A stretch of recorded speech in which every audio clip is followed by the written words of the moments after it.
கல்வியே தேசத்தின் கண்களை திறக்கும் என்று கூறி பட்டி தொட்டிகள் எல்லாம் பள்ளிக்கூடங்களை கட்டியவர். ஏழை பிள்ளைகளும் பள்ளிக்கு வர வேண்டும் என்பதால் புரட்சிகரமான மதிய உணவு திட்டத்தை அறிமுகம் செய்தவர். தாம் முதலமைச்சராக இருந்தபோதும் வறுமையில் வாடிய தன் தாய்க்கு சிறப்பு சலுகைகள் எதையும் தராதவர்.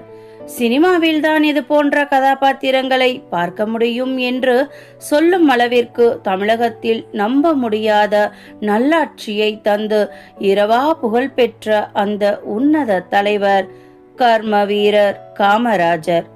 அரசியலில் தன்னை எதிர்த்தவர்களையே ஒருவர் அரவணைத்த கதையை நீங்கள் கேள்விப்பட்டிருக்கின்றீர்களா?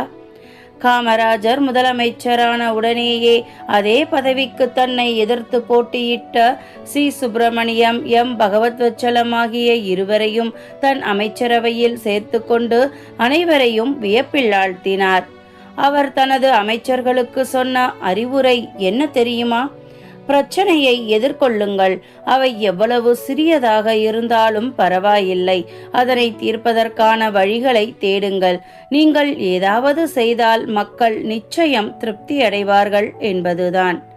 1930 ஏப்ரல் மாதம் வேதாரண்யத்தில் நடந்த காந்தியடிகளின் உப்பு சத்தியாகிரகத்தில் கலந்து கொண்டார்.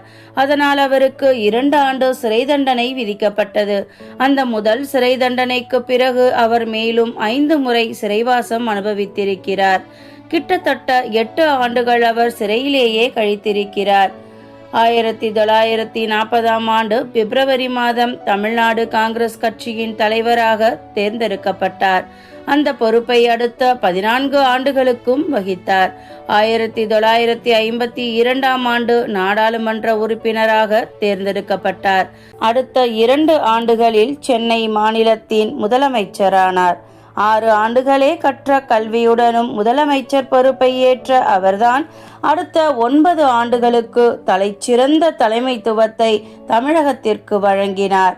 அவரது காலகட்டத்தில் இந்தியாவிலேயே மிகச் சிறந்த முறையில் நிர்வகிக்கப்பட்ட மாநிலம் என்ற பெருமையை பெற்றது தமிழ்நாடு.